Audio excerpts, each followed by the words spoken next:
I completely understand that feeling of wanting to put a story out, starting it just for your own self, and Hmm. then the idea of could I write a book, and that imposter syndrome feeling that, well, I'm not a writer, who am I to completely get that. But I Hmm. love that you still, moved forward and that you found the support needed to help you get it accomplished, and then to put this out there for people. I You don't know, think that I would have done it without them, to be yeah. honest. I mean, she's a fantastic book coach. She's now a friend. And I think that without seeing what the other writers were going through as well, and some of their frustrations and what was holding them back from writing their stories, I knew I wasn't alone anymore and I wouldn't have to do it alone. So I kept joining her book session, like her coaching, group coaching, sorry. I kept joining them session after session. She's like, "Well, Holly, we've done this already. That's okay. I'll just keep going." And I just kept expanding until the point where I felt comfortable enough to step away and keep going on my own. But I've still joined a couple of her groups just because I enjoy it so much. And writers are just such friendly people who are willing to share everything writing craft, and so. Absolutely. We support each other. I get that. Mhm. And I like that, first of all, you met her, I think, in person. This was not someone who just randomly emailed you, because it's unfortunate that once you put a book out, or once you start researching anything out there are people out there who start randomly emailing you saying, I am a book coach, or I am a marketer, or I am this or that. And sadly, I would say at least 90%, if not more than that, are not what they're appearing to Right. be.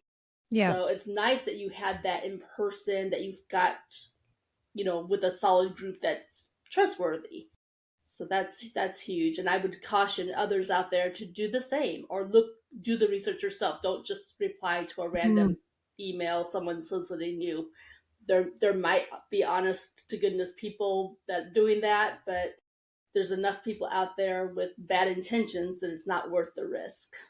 Yeah, which is so unfortunate. And you're right. I mean, she was someone that I already knew. She taught at my son's high school, but I never really knew her beyond that.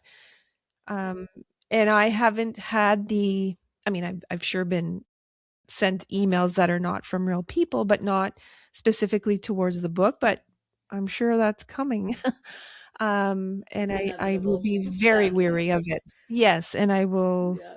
scrutinize. So good advice, Zoe. Yeah. Yeah, absolutely. And that's one of the things, I think one of the things I've most enjoyed about having this podcast forum, and having access to, a publicist like the one that you use, Hmm. because I Hmm. know I'm getting credible people. I know, even if I source them myself, if once you're sitting here in front of me, and we're, Hmm. eye to eye, and we're looking at Amazon or wherever your book is posted, I mean, I don't think I've ever interviewed someone who was not genuinely who they said they were. Hasn't happened Right. yet. Even the ones I sourced myself. So thankfully, but it's been nice because then I get to see you guys. We get to interact on a author to author level and compare experiences. I learn from them more often than not. I learn from them more so than them learning from me. But I've really appreciated that about having this forum.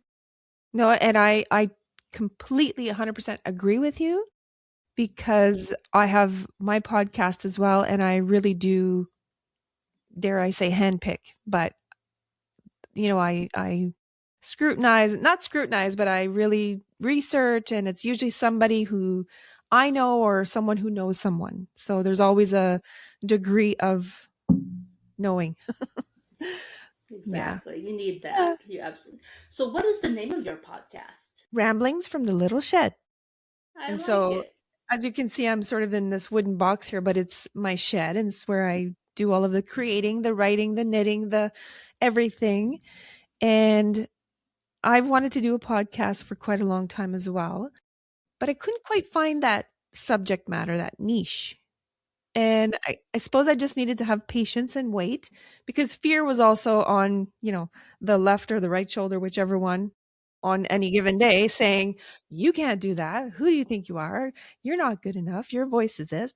All the things until I just took the step forward. I kept digging my heels in the sand.